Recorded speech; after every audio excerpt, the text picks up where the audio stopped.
इस वीडियो में हम डिस्कस करेंगे कि इंजेक्शन मोल्डिंग मशीन में जब कोई भी हम प्लास्टिक का कंपोनेंट बनाते हैं, जैसे कि मान लीजिए कोई प्लास्टिक का एक कंपोनेंट बन रहा है, तो जो पार्ट मैन्युफैक्चरिंग होता है वो मोल्ड में क्यों कैच हो जाता है या जाम हो जाता है, वो मोल्ड में रनिंग टाइम में क्यों जाम हो जाता है, उस मोल्ड में कैच हो जाता है, तो इसका क्या कारण है, इसके बारे में हम इस वीडियो में डिस्कस करेंगे।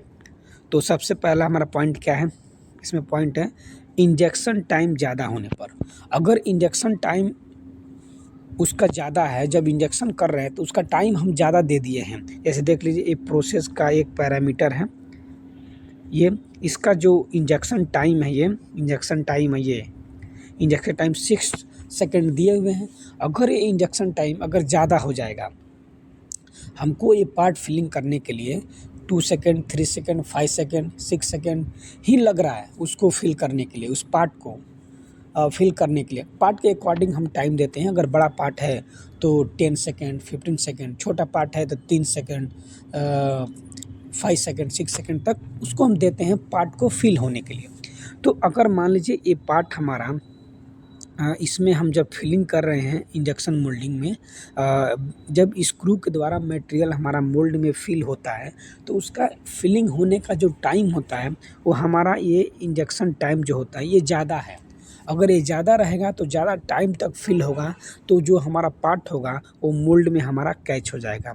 जैसे देखिए, ये मोल्ड में हमारा पार्ट कैच हो जा रहा है ना, ये पार्ट हमारा ये मोल्ड में कैच हो जा रहा है। इंजेक्शन टाइम ज़्यादा होने से हमारा पार्ट उस मोल्ड में कैच हो जाता है। तो फर्स्ट पॉइंट हमारा ये होता है, ये इसका रीज़न होता है कि उसमें उसका इंजेक्शन टाइम ज़्यादा दे देते हैं तो पार्ट उसमें कैच होता है। तो इसका हम क्या करेंगे, इंजेक्शन टाइम उस पार्ट के अकॉर्डिंग देंगे। अगर मान लीजिए छोटा पार्ट है, ये 6 सेकंड में, 7 सेकंड में अगर फिल हो जा रहा है, इंजेक्शन हो जा रहा है, तो हम उतना सेट करेंगे, ज़्यादा सेट नहीं करेंगे, जिसके द्वारा हमारा पार्ट उस मोल्ड में कैच हो जाता है।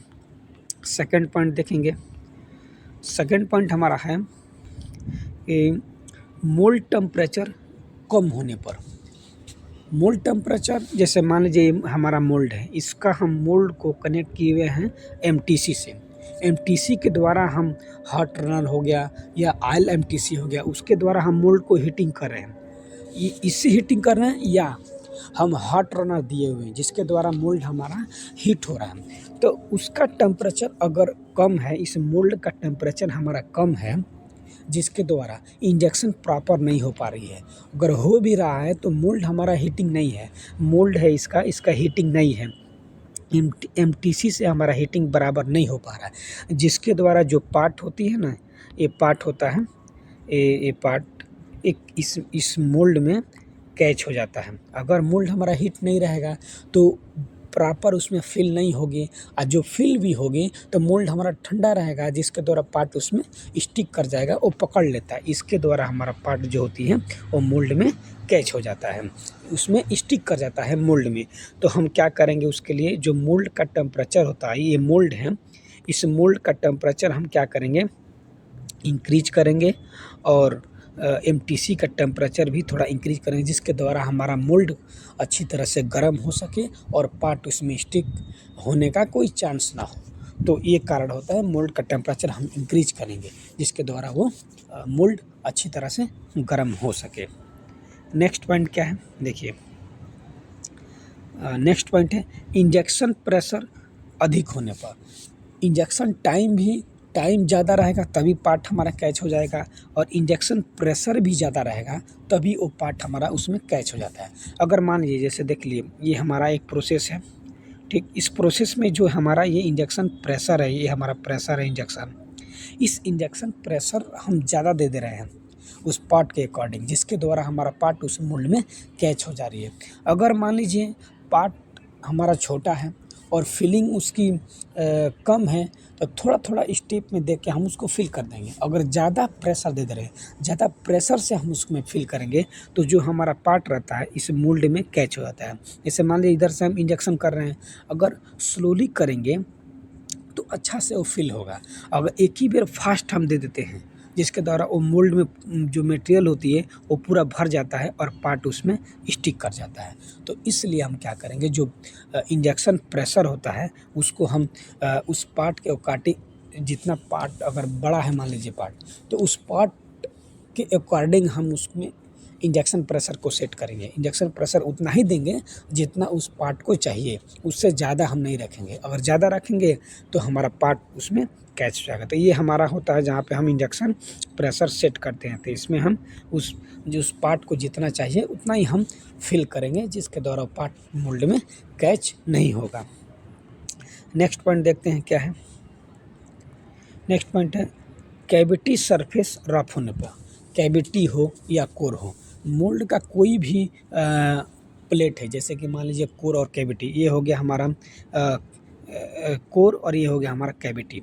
इन दोनों में से कोई भी या दोनों अगर हमारा रफ है, मतलब कि पूरी पॉलिशिंग नहीं है बराबर, तो उसमें पॉलिश नहीं रहेगा ना, तभी हमारा जो पार्ट बनेगा वो पार्ट तो बन तो जाएगा, लेकिन वो पार्ट उसमें स्टिक करने लगेगा। जो पॉलिशिंग रहती है तो पार्ट को इजेक्ट करने में आसानी होती है। और ये मोल्ड हमारा पॉलिश नहीं रहेगा, उसमें रफ रहेगा, कुछ खुरदरा टाइप का रहेगा, जिसके द्वारा पार्ट हमारा उसमें स्टिक कर जाता है। तो इसके लिए हम क्या करेंगे, जो मोल्ड हो गया, ये मोल्ड है, इस मोल्ड को हम अच्छी तरह से पॉलिश करेंगे या उसको हम उसमें जो खुरदरा है उसको हम रफ है जो रफ हो गया है मोल्ड, उसको हम पॉलिश करके रफनेस को हटा देंगे, जिसके द्वारा जो भी पार्ट हमारा उसमें बनेगा वो इजीली इजेक्ट कर देगा, नहीं तो हमारा पार्ट इसमें स्टिक कर जाएगा। कहीं भी अगर कोई भी चीज़ अगर मैं जैसे मान लीजिए स्क्रू बूश होता है, स्क्रू बूश भी अगर हमारा पॉलिश नहीं रहती है तो उसमें हमारा रनर कैच होने लगता है। और ये मोल्ड में भी अगर मोल्ड भी हमारा पॉलिश नहीं रहेगा, रफ रहेगा उसमें पूरा अंदर मोल्ड के कोर और कैविटी में, तो हमारा पार्ट इसमें कोर और कैविटी चाहे कहीं पे भी उसमें पार्ट हमारा स्टिक कर जाएगा, इजीली इजेक्ट नहीं होगा, पार्ट उसमें स्टक करे जाएगा ही। इसलिए हम क्या करेंगे, कोर और कैविटी को अच्छी तरह से पॉलिश करेंगे, जिसके द्वारा हमारा पार्ट उस मोल्ड में स्टिक नहीं करेगा। तो इस वीडियो में हम देखें कि जो इंजेक्शन मोल्डिंग मशीन में हम पार्ट बनाते हैं, तो मोल्ड में जो पार्ट बनता है वो उसमें स्टिक क्यों कर जाता है और उसका क्या कारण होता है। तो ये सब स्टेप वाइज है, जो एक करने से हमारा मोल्ड में वो जो पार्ट बनेगा वो स्टिक नहीं करेगा।